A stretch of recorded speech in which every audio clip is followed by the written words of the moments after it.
Alright, welcome back.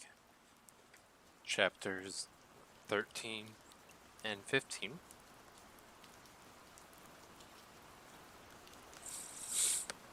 So the fourth planet was that of a businessman. This man was so busy that he did not even raise a hand when the little prince arrived. Hello, he told him. Your cigarette is extinguished. Plus 3, 2 equals 5, plus 5 plus 7, 12, 12 plus 3, 15. Hello. 15 plus 7, 22.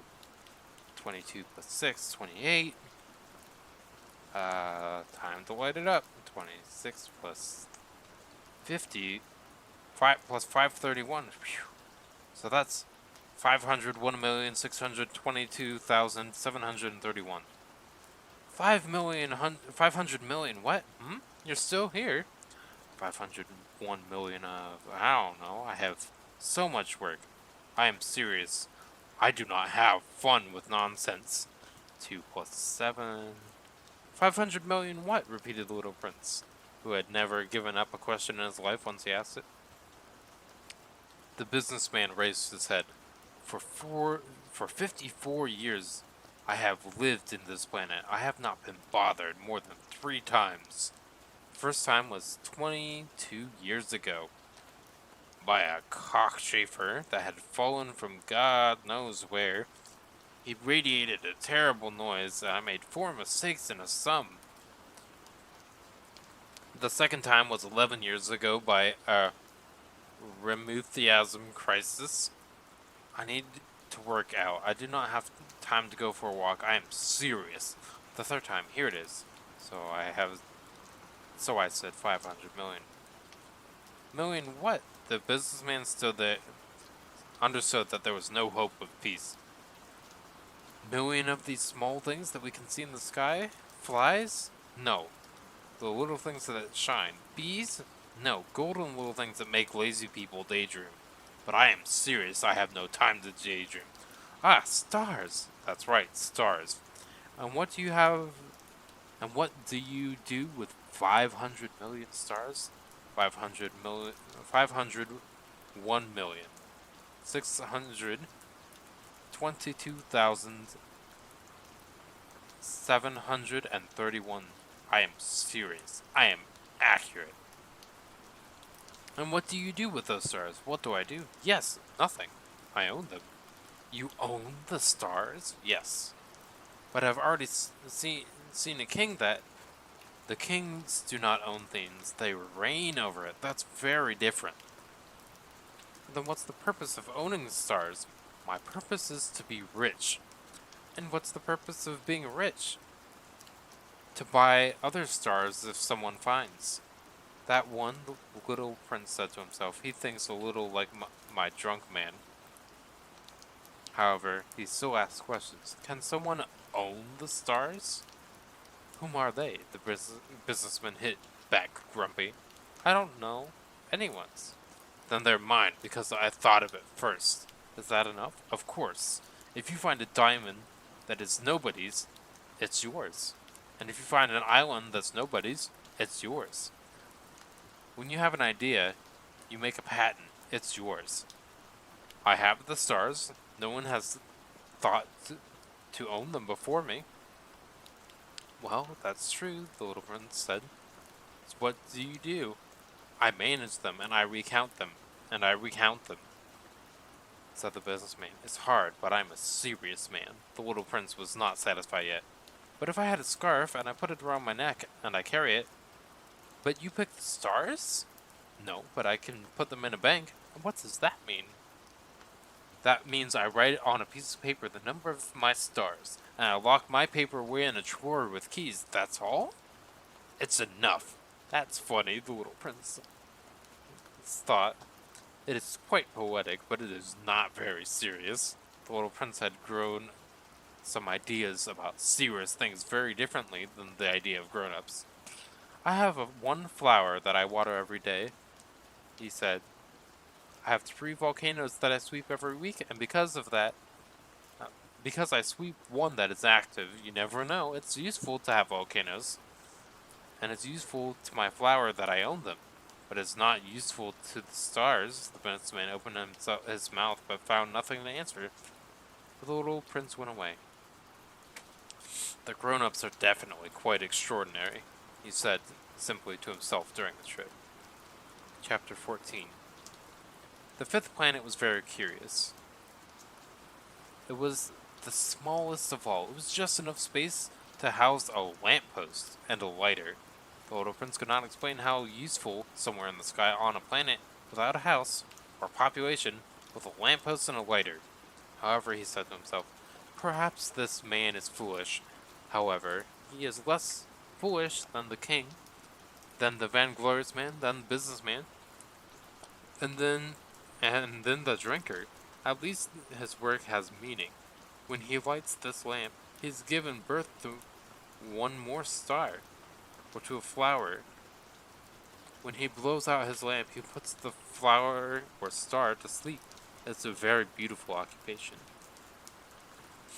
It is truly useful since it is beautiful. When he approached the planet, he respectfully saluted the lamplighter. Hello. Why do you come to blow off your lamp? That is the instruction. The lamplighter replied, Good morning. What is the instruction? It is to blow off my lamp. Good evening. And he relit it. But why do you come to relight it? It is the instruction, replied the lamplighter. I do not understand, said the little prince. There is nothing to understand, said the lamplighter. The instruction is the instruction. Man, this this makes me think a lot of the military. And we gave you an instruction, just do it. But why do we have to do it? Because I gave you an instruction, so just do it. But wait, I don't understand. What's the point of this instruction? Because it's an instruction, so just do it. But wait, if I'm trying to understand what the point of the instruction is so I can do it better, wouldn't you like to tell me? No, the point is we gave you an instruction, so do the instruction. But why is the instruction important? Because it's an instruction. I just, you see how this is going to nowhere. Yeah, that's how I feel about the military. It's just a lot of people giving instruction, and it's not super valid. Either way, back to the story. And he blew off his lamp. Then he wiped his forehead with a red checkered handkerchief. I'm doing a terrible job. It used to be reasonable. I blew it off in the morning, and I lit it at night. And I have the rest of the day to sleep and rest. I had the rest of the day to rest, and the rest of the night to sleep. And from that time, the instruction has changed? The instruction has not changed, said the lamplighter. This is exactly the drama. The planet, year by year, has changed and become faster and faster. The instruction has not changed.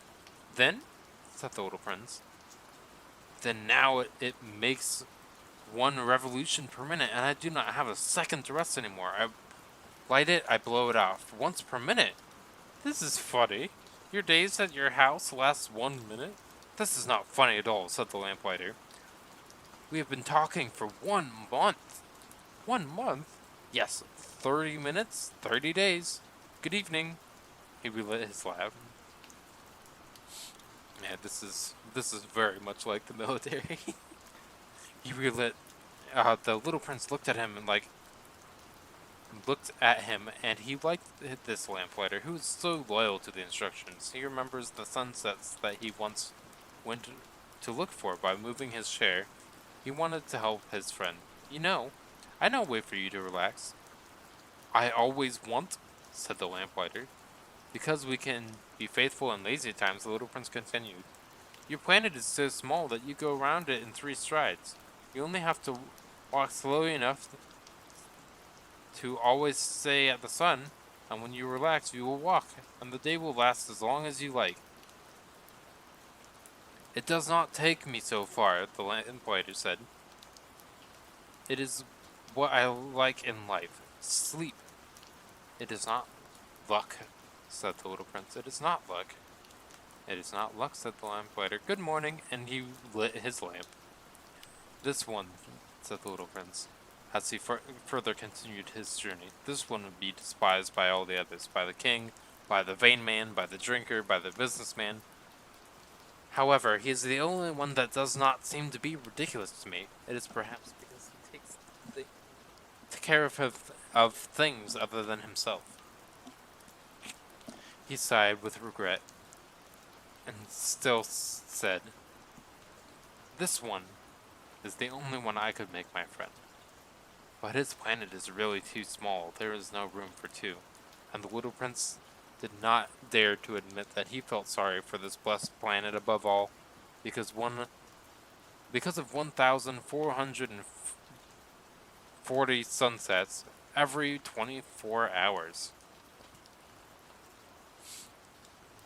Let me do some math here really quick.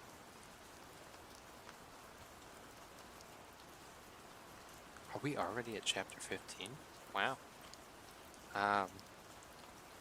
Yeah.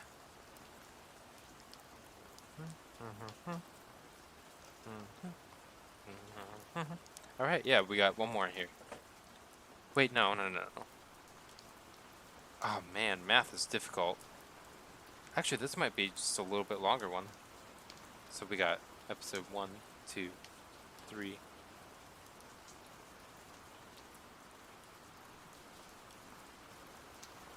Oh, yeah. Alright. I guess this one's just going to be a little bit longer than normal. Oh, that's fine. The sixth planet was 10 times larger. It was inhabited by an old gentleman who wrote huge books. "Hello!